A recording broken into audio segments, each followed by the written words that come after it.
Every summer on this very square, Trafalgar Square, and through the streets of London, 1.5 million people gather to celebrate Pride. This year marks the 50th anniversary of the first official Pride March in London, which means that such marches have only taken place here for 50 years. What happened before then? Was there Pride before Pride? My name is Andrew Lumsden. I joined the Gay Liberation Front in 1970.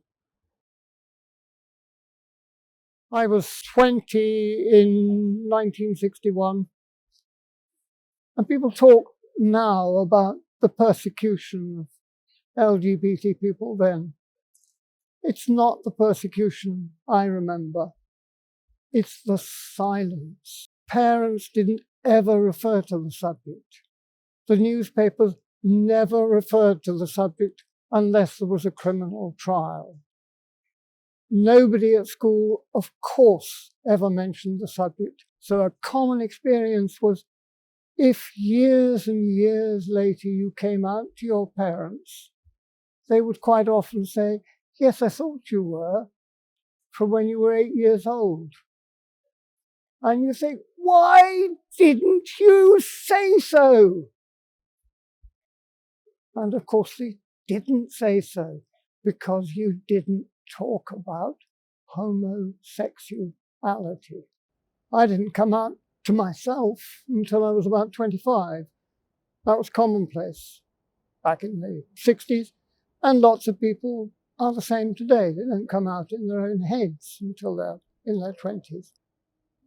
I was working for a newspaper, the Times newspaper of London, as a journalist, and opening the paper, our own paper, in the morning in the Times office, I saw a report of something called Gay Liberation Front. They'd held a demonstration.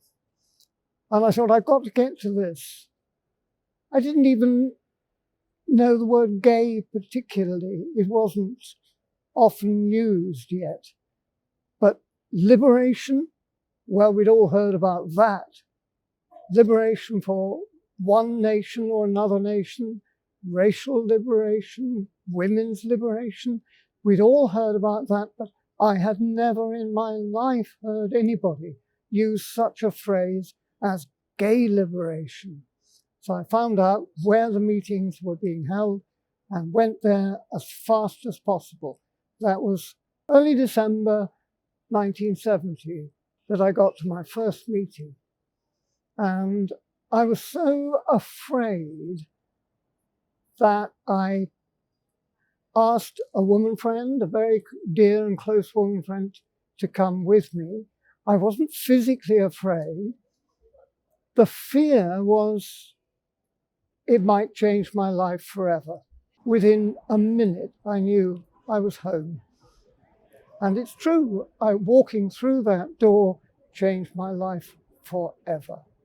What happened at the Gay Liberation Front meetings, beginning in 1970, was that you weren't ashamed of yourself before you ever went to such a meeting or heard of its ideas, but you had no self-respect because you were always hiding here or hiding there.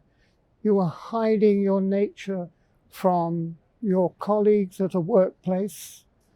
You were hiding from your parents, your sisters, your brothers, your straight friends, and you were hiding a lot inside yourself about what kind of person you were.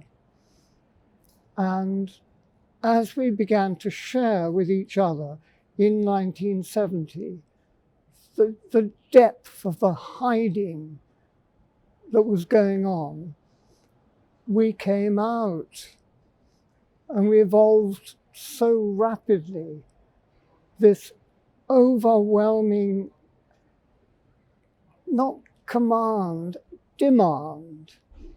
If you can, come out.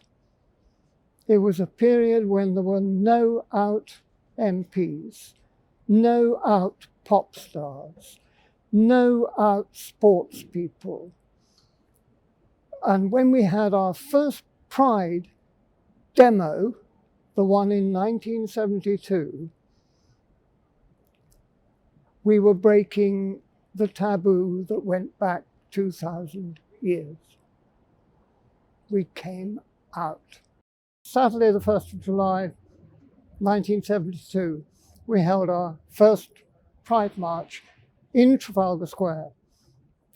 We started in Trafalgar Square and then we made our way to Hyde Park, and in Hyde Park we had kiss-ins, men kissing men, women kissing women.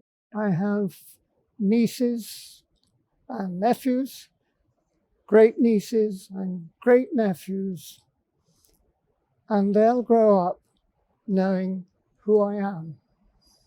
That was impossible when I was born.